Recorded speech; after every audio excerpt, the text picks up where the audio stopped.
I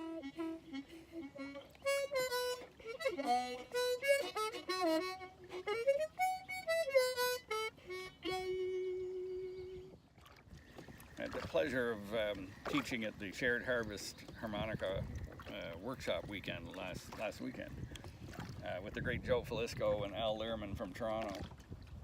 And we had a surprise visit from Carlos Del Junco, which was kind of cool. And at the end of the segment, the end of the weekend, we do a little thing where we field questions from the audience.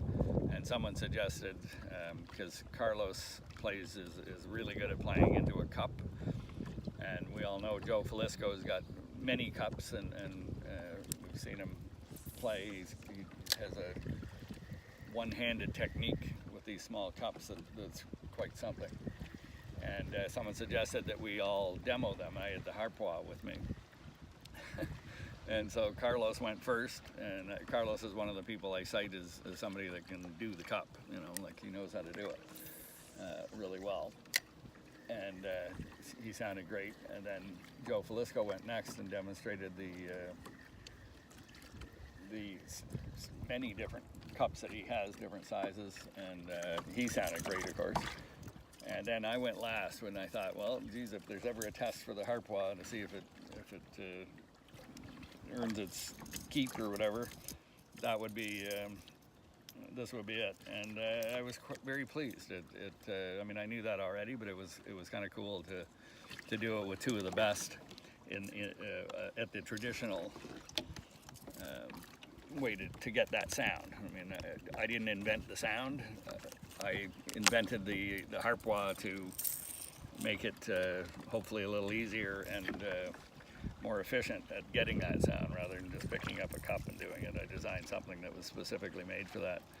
And I mean, Joe Filisko paid me a nice compliment after that segment, saying that the Harp Wah really does have a kind of a unique sound, the combination of the aluminum and the size of the chamber, the thinness of the aluminum.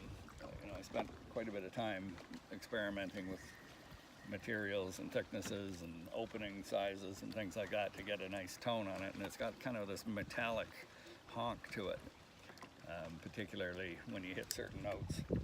That's kind of unique to it, and it's also like, just in the design, it's the forward-facing design where you play into that slot and then out the other end into the microphone. So, as I said many times, it's one thing to play in a room somewhere acoustically, but if you want to use something like that, a mute effect or a resonator effect on stage, you need, it helps if it's going forward, in my opinion, unless you've spent a great deal of time using a cup and mastered how to get that sound into a mic. And I even talked to Carlos about it, and he said that he has to kind of turn the mic sideways, and you got to do a bit of gymnastics to get that sound into it, which is what I was finding as well. So I just thought, you know what, I'm gonna design something that works for me.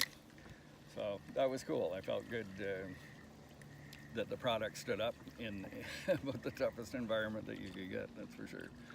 Two of the best. I had a great time. I learned tons of stuff. If you can imagine spending a weekend with Joe Filisko, Carlos Del Junco, which, like I said, was kind of a bonus surprise, and Al Lehrman.